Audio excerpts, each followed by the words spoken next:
Hello, this is Heather Hoffman, and I'm here today to share a card with you using the March 2020 Kit of the Month.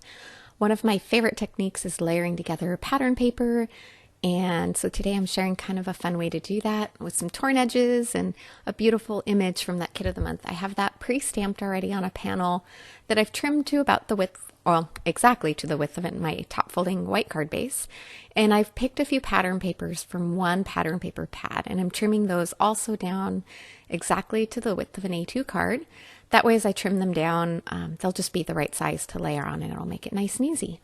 So one trick I have when I'm doing pattern paper like this, I always try and pick pattern papers from one 6x6 pattern paper pad. This is the Pink Fresh Noteworthy 6x6 paper pad. And you notice those little blue pieces, those are actually scraps left over from another project. So you can use smaller, different pieces. Kind of doesn't matter what works for you, but I always find that way I'm guaranteed that the colors are going to coordinate perfectly. It just makes it easier to layer them together. You can pick from different ones, and occasionally I do, but most of the time I pick from the same pattern paper pad, or generally at least by the same company, even if they're different ones. So a lot of times I'll do pattern paper layers and kind of do them poking out from underneath an image.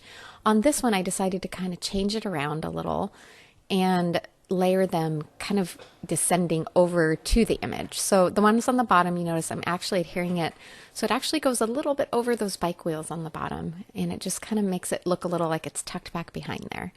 And I'm not worrying about trimming this down perfectly right now. I'm just kind of getting everything layered out the way I want, and then I can trim my extra off and have it perfectly sized to fit in my card panel there. And you may notice I tore along the top and bottom edge. That way I could pull those both off at the same time and just have them ready to go on there. Now I could kind of hold up my card base and see that, oh, okay, I've got a lot of papers there. I need to squish them together a little bit to fit them all on there. It's always hard to estimate that perfectly. And I could have done it right on my card base to make sure, but it'll be easier to trim that extra off once I have everything layered together and make sure I have it where I want it. So I'm only using a little bit of adhesive just kind of close to that edge there. I don't have to use a ton because I'm going to be trimming some of the excess off here when I'm all done. So now I have that on there. I can kind of plan exactly where I want to trim that off.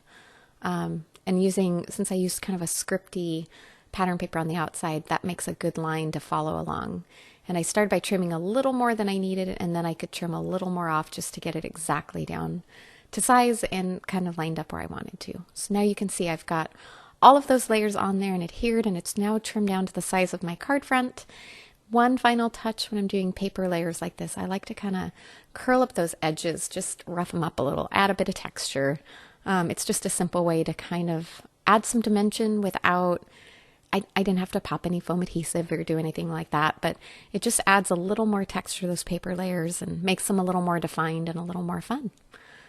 All right, now I can adhere this onto my card base. Plenty of adhesive because I am kind of a firm believer in making sure everything holds together where I want.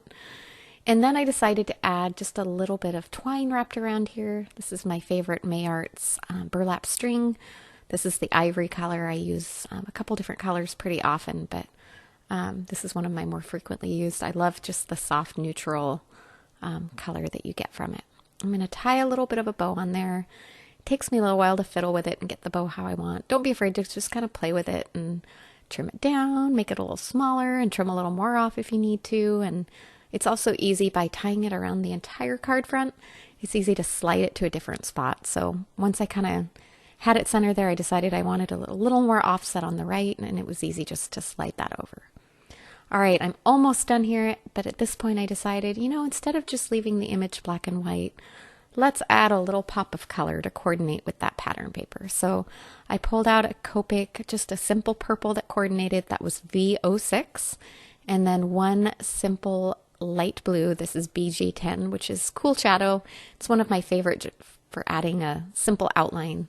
And I'm just kind of going around the outer edges, nothing too fancy here, but it kind of makes that image just pop a little bit more, and it also brings out that blue in the pattern paper just a little bit extra too. Kind of pulls the whole card together, makes the image and the pattern paper just kind of pop and work together super well.